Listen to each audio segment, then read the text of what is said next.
There's always going to be some so-called experts who say you shouldn't buy a house, you should rent instead. And in the Wall Street Journal, there's an article recently that says there's never been a worse time to buy than rent. Oh wow, that's a strong statement. The news these days runs on sensational headlines. The more dramatic the headline, the more likely that you're going to click on it. So of course a headline like there's never been a worse time to buy than rent is going to grab your attention. What if 1,000 people were to determine that home ownership isn't worth pursuing based off of misleading conclusions? That's potentially 1,000 people who might be put on a worse financial path. Let's break down this article right now and see, is renting that much better of a financial decision or not?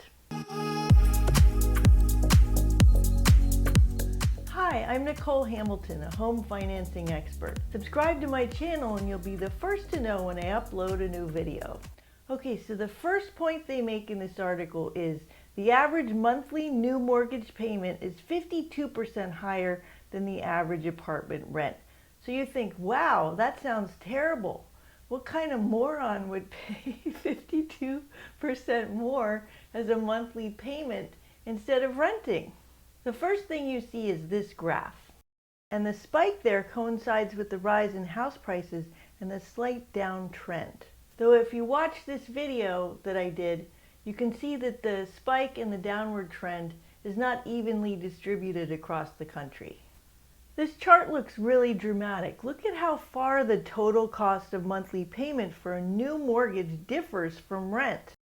So let's dig into the data and see where this leads us. The first thing I noticed is that this data does not control for unit size. In fact, it says multifamily rent versus new mortgage. So this data appears to be comparing all mortgages to multifamily rentals. But for this chart to be informative, you'd want to see the rental stock identical to the housing stock, because we don't know, are we comparing multifamily rental units to some of which are freestanding home mortgages? It isn't clear. We can't tell from this data, and it could be that there are more lower cost rental units mixed in with higher cost freestanding homes. You just don't know. The point is, we'll never know because it's all mashed together. The other issue with this statement that mortgage payments right now are 52% higher than renting is they're not taking into consideration the equity considerations. Think about this, if you're making a mortgage payment, part of that is interest, part of that is principal. The principal payment pays off your loan. That builds equity in your house, which is part of your net worth. The rental payment just goes to the landlord. Stay till the end of this video and you'll get a free resource from me that helps you decide if home ownership is right for you. So how can we make the most meaningful comparison between renting right now versus buying right now?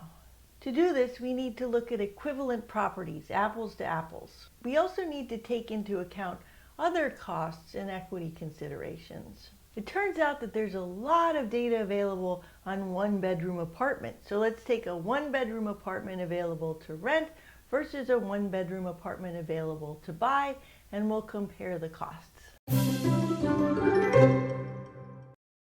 For the purpose of analysis, I'm going to take a city right in the middle of the country with lots of data available, Chicago, and look at one-bedroom apartments to compare. So we're doing an apples-to-apples comparison, unlike in the Wall Street Journal article.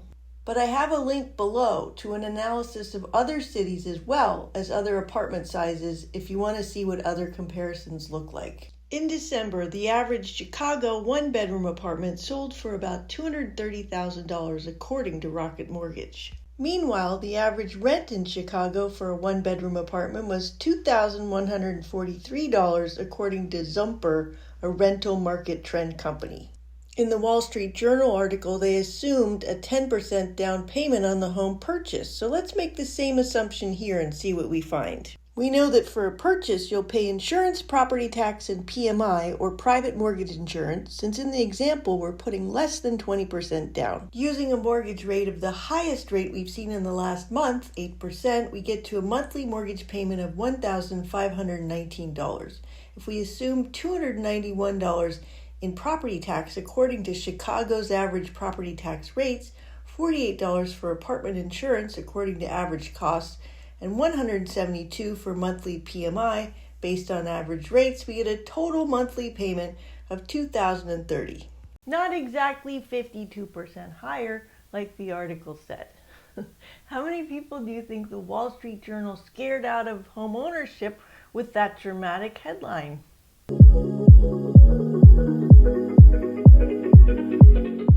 What you really want to know as a consumer is how are things going to change going forward. And what you want to know is if you buy a home today versus rent a home today, what happens in the future? Which is a better financial decision? Let's see if we can compare what happens if you buy a home today versus rent a home today, and then check in 3 years later. What happens in the Chicago scenario with the renter versus the buyer, and let's follow them for 3 years. In the Wall Street Journal article, it said that rents went up 22% in the last 3 years. So let's use 22% as the amount the rents will rise in the next 3 years as an assumption. So let's say rent, which was $2,143 in December, will rise to $2,614 in 3 years. The monthly mortgage payment, which was $1,519, will stay the same. If we apply the same 22% increase to insurance and home value, which influences property tax, we arrive at a $2,105 monthly payment for the homeowner. The homeowner's mortgage payment will stay the same for the term of the mortgage, usually 30 years, but the rent will keep going up. Let's look at the equity considerations. After 3 years, this is how much equity will have been built by the home buyer, and that part becomes part of their net worth. These effects will further compound in the years to come with the homeowner's base mortgage payment staying identical and their home equity growing with every mortgage payment that they make. The moral of the story here is that there's really no competing with the 30-year fixed rate mortgage. It freezes your monthly payment and you build equity with each mortgage payment that you make. In conclusion, don't read the news blindly. Always dig into the data. Look at what the sources are so that you can be well informed. News outlets run on sensationalism. Think about how many times this headline drove people to share it with their friends and say, don't be an idiot and buy a home. Comparing similar types of properties to each other is always going to be more informative and just makes you a much more savvy shopper. Rent versus buy scenarios should always take equity into consideration, and also the fact that a fixed rate mortgage effectively freezes your monthly payment for the length of that mortgage. What other thing can you buy these days where the cost stays exactly the same for 30 years? Nothing. And finally, think about how many people read this article and thought, God, I'd be a moron to buy a house, and then possibly made a decision, a financial decision, which wasn't necessarily in their best interest. To see if home ownership is a good financial decision for you, download my free resource called The Formula for Home Ownership. You can get it in the links below.